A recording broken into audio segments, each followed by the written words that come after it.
2.300.000. Lah ini kita ngeluarinnya ke siapa tadi? Nah, untuk yang mengeluarkan atau pengeluarannya tasarrufnya dibagikan kepada siapa, kembali kepada 8 asnaf tadi. Oh ya, khususnya kelompok fakir miskin. Oh, iya, ya. 8 tadi kan belum dijelaskan sama ini. Satu siapa, dua siapa. Saya juga baru tahu ini. Monggo ya. Nah, ini teman-teman yang di rumah khususnya, nah, misalnya kita pakai standar emas yang tertinggi ya, dengan 24 karat yang tadi sekitar 1 juta sekian, walaupun ada ya harga yang lebih dari itu ya, tapi kita pakai harga yang standar lah, 1 jutaan lah ya. Berarti ketemunya menjadi 90-an lah ya, 92. Nah ini ketika kita, tapi ini yang pertama, teman-teman yang menjadi pegawai negeri khususnya di kalangan ASN atau PNS itu sudah dipotong zakatnya. Oh, otomatis. Ya, ada yang sudah dipotong zakatnya secara otomatis. Nah, ini sebetulnya aman. Karena hatinya ikhlas sudah dipotong. Itu dipotong setiap bulan atau? Iya, dipotong setiap bulan. Nah, presentasinya juga jelas. Lah, masalah dibagikan kepada siapa itu tanggung jawab Basnas itu atau Basda lah ya. Udah ada yang ngelola. Ya. Nah, ketika kita ini menjadi wira swasta, maka tasarrufnya kemana? Ya, kalau kita ingin seperti tadi yang di penjelasan awal, ya kepada fakir miskin sembari kita silaturahim ya. Misalnya nilai 2.300.000-an, syukur-syukur kita bulatkan menjadi 2.500.000 lah ya. Itu nanti kita berikan kepada mereka, salah satunya adalah untuk pengentasan kemiskinan. Maka pernah beliau, guru saya Pak Munim Muzaini yang dari Kranji itu pesan, kalau bisa zakat itu biar benar-benar bisa mengentas kemiskinan. Syukur misalnya gini, kita berempat misalnya sama-sama punya zakat dengan nilai nominal yang kewajiban nilai nominalnya sama misalnya ya. Saya 2.500.000 dengan juga mungkin ada teman-teman yang lain 4 orang, ini kan kumpul 10 juta ya. 10 juta ini kalau kita bagikan kepada 100 kan masing-masing dapat 100.000 kan. Iya. Nah, daripada uang zakat ini kita berikan kepada 100 orang, nilai uang 100.000 sekarang untuk mengentaskan kemiskinan gimana? Ya paling dapat beras. Nah, dapat beras kan. Nah, tetapi beliau menyarankan kalau bisa ini dibagikan jangan untuk banyak orang, tapi kira-kira biar bagaimana orang itu punya sumber ekonomi yang dikasihkan modal. Ya, misalnya ini, kalau kita tahu itu orang itu butuh penjahit. Nah, kita berikan mesin jahit, artinya kita berikan uang ya biar dia beli mesin jahit. Taruhlah mesin jahit sekarang taruhlah ya yang sedang ya 3 jutaan lah. 3 juta ya. Nah, kita bagi untuk 3 orang. Nah, ini akan lebih punya nilai daripada kita share dalam jumlah banyak yang akhirnya iya. Ibarat kita makan ada nasi, kita bagi 3 orang ini kenyang, kemudian kita bagi menjadi 50 orang, hanya 1 sendok kan. Iya, itu harapannya nanti tahun berikutnya mereka gantian. Kita sudah bisa naik dari level miskin kemudian menjadi level dengan adanya dikasih modal dia bisa bekerja lebih produktif ya kan. Begitu. Baru tahu juga. Kembali tadi yang 8 ya. Iya. Jadi 8 itu jelas itu ya, di situ ada disebutkan yang namanya innamas shadaqatu lil fuqara. Yang pertama adalah orang fakir, wal masakin, orang-orang miskin, wal gharim tadi yang gharim yang tadi utang. Ya. Wa fisabilillah tadi orang yang jihad fisabilillah ya. Utamanya ya kayak teman-teman kita di Palestina itu sangat butuh bantuan zakat kita itu ya. Kemudian Ibnu Sabil itu adalah orang yang di dalam perjalanan kehabisan bekal. Nah, dalam hal ini musafir ya, entah orang dari mana lah ini. Utamanya kalau yang lebih pas lagi itu teman-teman yang lagi nyantri di daerah-daerah yang jauh, nah itu bisa kita masukkan ke dalam Ibnu Sabil. Ya. Tuh, jadi fakir, miskin, Fakir, Qorim, miskin, Sabilillah, Ibnu Sabil, kemudian Amil. Amil. Ya, Amil itu ya yang sudah diangkat oleh pemerintah setempat, misalnya termasuk Basnas, Wasda gitu. itu Amil. Tapi kalau panitia-panitia setempat itu nanti ada banyak permasalahan itu. Nah, itu. Artinya banyak permasalahan itu amil-amil yang diangkat sesaat oleh teman-teman panitia ke masjid atau musola itu tidak termasuk amil. Itu juga kasus juga nih. Ini saya potong dulu ya, belum dilanjutkan. Iya. Itu kasusnya ya di kampung-kampung juga sih. Itu kalau ada kepanitiaan di kampung-kampung atau di musola-musola itu, pasti mencantumkan nama amil, termasuknya itu amil.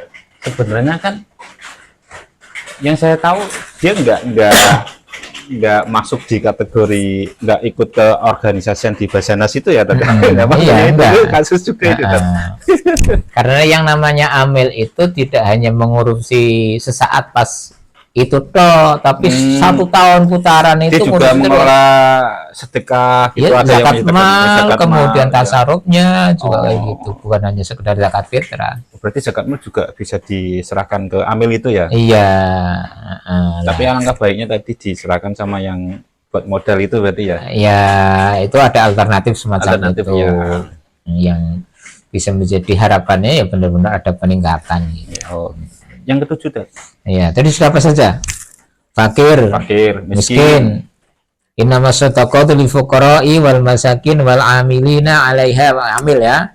Wal mu'allafati qulubuhum, orang-orang yang baru masuk Islam. Trennya itu berarti mu'alaf. Trennya mu'alaf. Nah, mu'alaf ini bisa jadi orang yang benar-benar baru masuk Islam atau masuk Islam sudah lama tapi hatinya belum kuat. Ya, belum kuat, akhirnya ya masih ragu-ragu. Lah ini perlu kita kasih. Tapi kalau mu'alaf itu orang kaya tak? Nah, ini tidak terkait dengan fakir miskin. Memang benar-benar mu'alaf. Oh gitu. Iya, karena memang segmennya sudah beda ini. Oh gitu. Iya. Kayak Sabilillah tadi. Meskipun dia kaya, karena Sabilillah masuk ya. Nih, kemudian tadi kurang satu. Sabilillah, Ibnu Sabil, kemudian hamba sahaya. Ini yang jarang lah. Ada bahasa fikihnya ya rikob gitu. Seperti di surat At-Taubah ayat 60 itu rikob.